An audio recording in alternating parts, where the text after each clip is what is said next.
नमस्कार दोस्तों, मैं हूं राजकिशोर और न्यूज़ तक पे आज से आपके सामने रोजाना उपस्थित होऊंगा एक नए कार्यक्रम राजनीति के साथ। तो जब आज राजनीति की शुरुआत करने जा रहा था तब दिमाग में बहुत से विषय थे।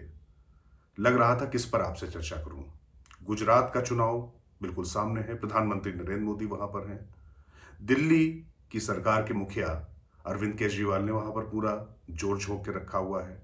कांग्रेस जो वहां पर परंपरागत तरीके से रही है सामने बीजेपी के, वो फिलहाल कम से कम मीडिया लाइमलाइट में कहीं नहीं है, प्रचार में कहीं नहीं दिखाई पड़ती है। इसके साथ ही कांग्रेस के अध्यक्ष को लेकर भी तमाम मसले चल रहे थे।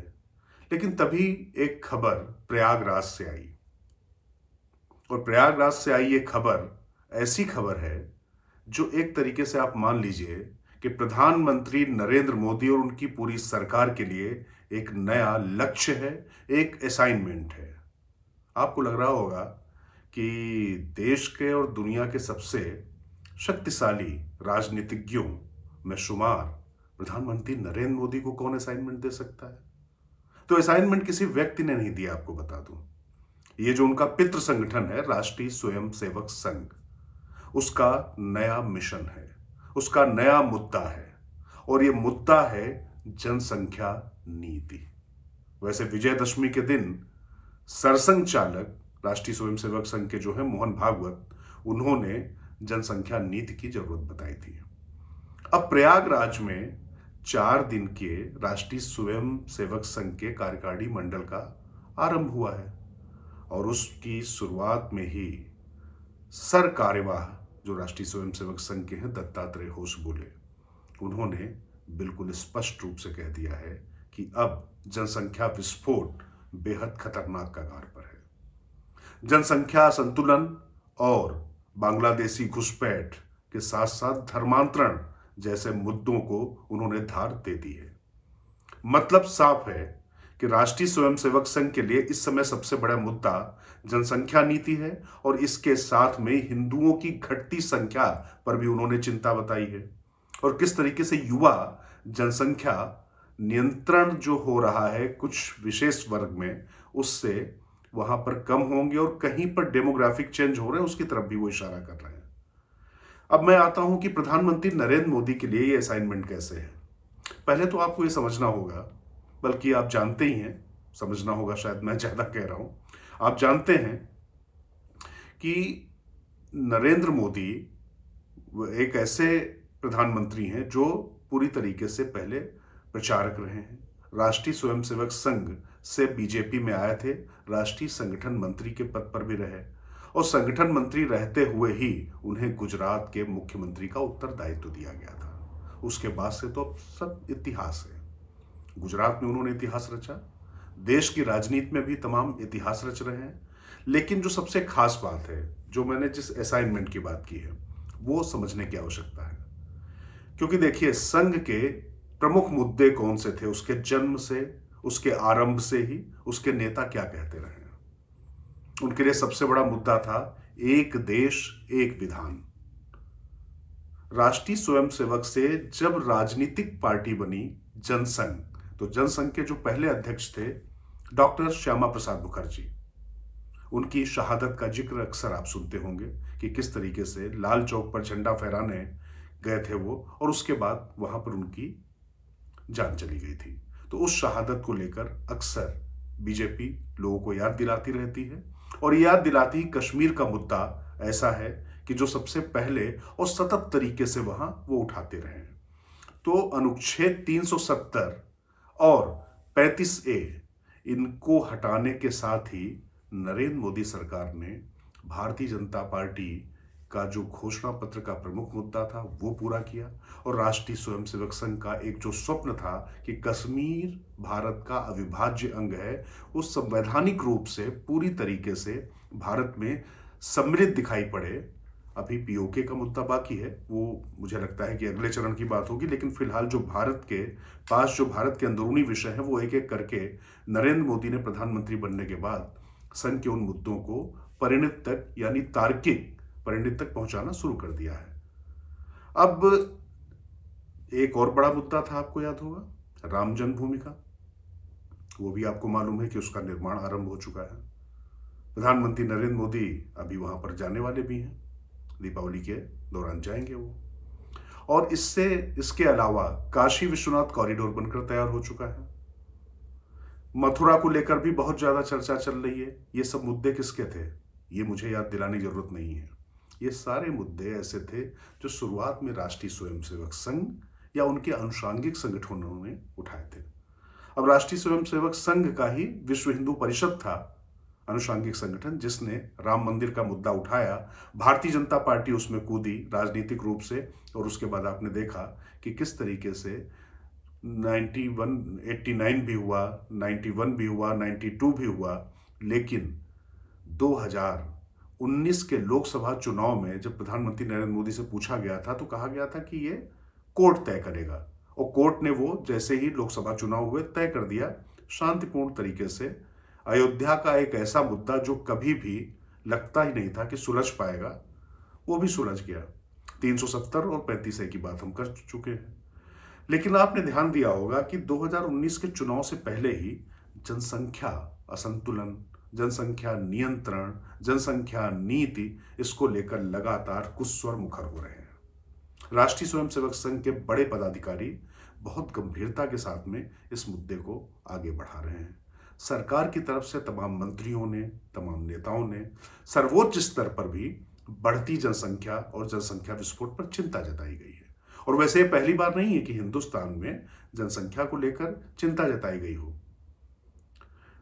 पूर्व प्रधानमंत्री इंदिरा गांधी के समय में भी जनसंख्या को लेकर बड़ा मुद्दा हुआ था। जनसंख्या नियंत्रण की जो कोशिशें जिस तरीके से हुई थी, परिवार नियोजन जिस तरीके से जबरन कराया गया था आपातकाल के दौरान, इमरजेंसी के दौरान, वो भी शायद आप सबने सुना हो और तमाम लोग के जहन में ये स्मृतियां भी अभी भी ताजा होंगी। तो जनसंख्या नियंत्रण रखना किसी भी सरकार की जिम्मेदारी है, और सरकार की चिंता का विषय वाजिब तौर पर हो सकता है, क्योंकि जो संसाधन है वो सीमित हैं। संसाधन आबादी के अनुपात में घट रहे हैं या बढ़ रहे हैं, इसका भी पूरा हिसाब किताब सरकारों को रखना पड़ता है। ये ठीक है, लेकिन राष्ट्रीय स्वयंसेवक संघ की ये चिंता इससे कहीं आगे की है या ये कहीं पीछे की है।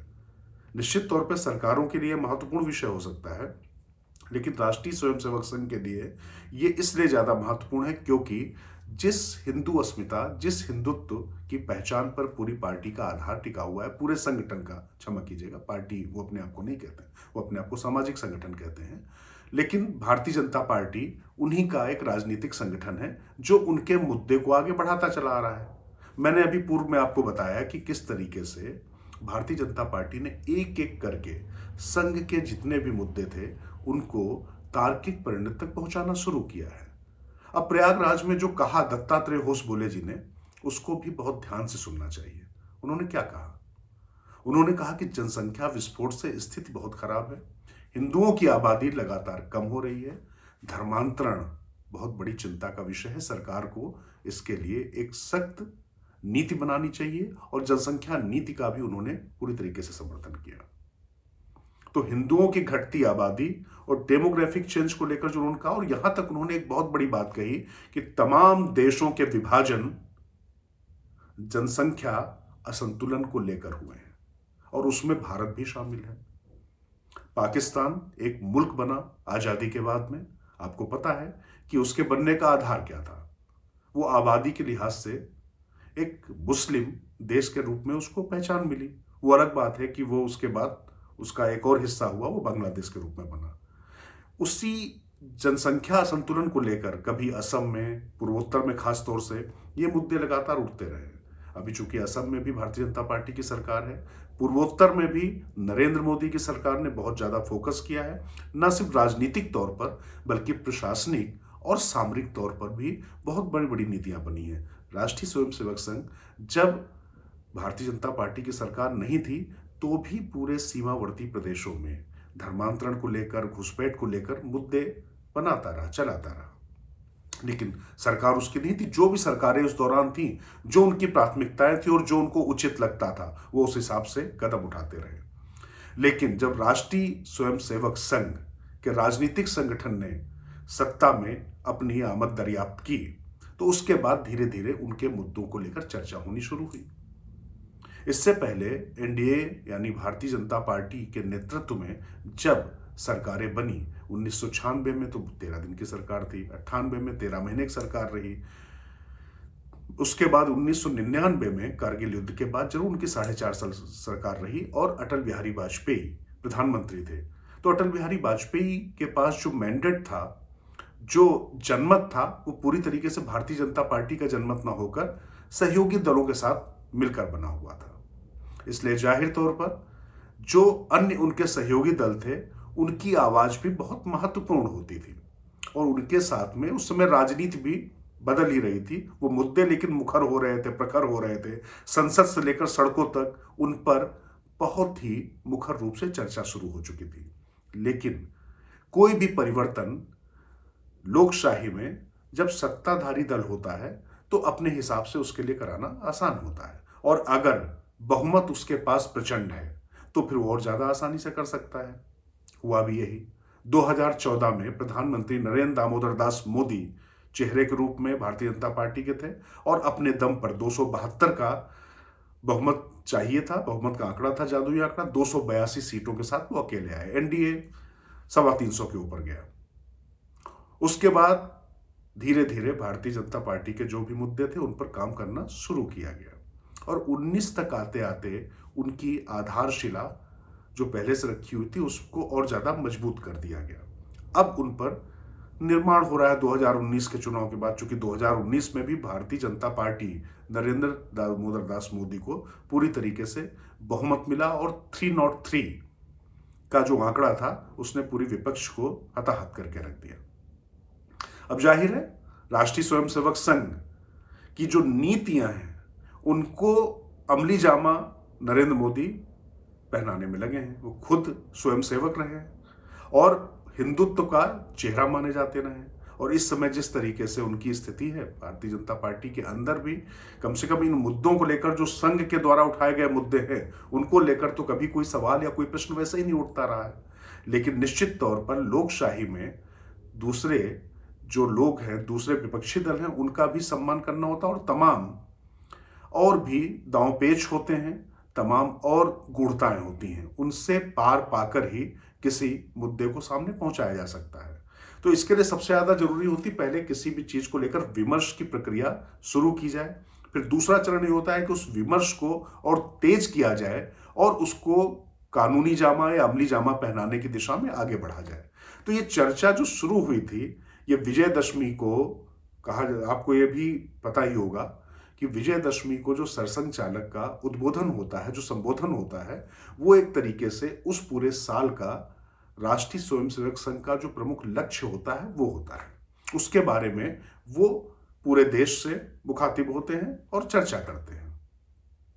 उन्होंने इस मुद्दे को बढ़ाया। अब जब कार्यकारी मंडल की बैठक हो रही है तो यहां पर राष्ट्रीय स्वयंसेवक संघ के पूरे देश से आए हुए प्रतिनिधि हैं और यहां पर इस विषय को लेकर मंथन कई चरणों में होगा। कैसे लोगों तक पहुंचाना। देखिए, राष्ट्रीय स्वयंसेवक संघ की सबसे बड़ी ताकत है उसका विशाल संगठन, एक वैचारिक अधिष्ठान, जिसको वो जनता के बीच में किसी भी राजनीतिक दल, किसी भी संगठन की तुलना में ज्यादा तेजी के साथ और सतत निरंतरता के साथ पहुंचा पाते हैं। और आप देखिए धीरे धीरे इस संगठन ने किस तरीके से तमाम जो मुद्दे थे एक अपना राजनीतिक दल बनाकर उनको निष्कर्ष तक पहुंचा दिया।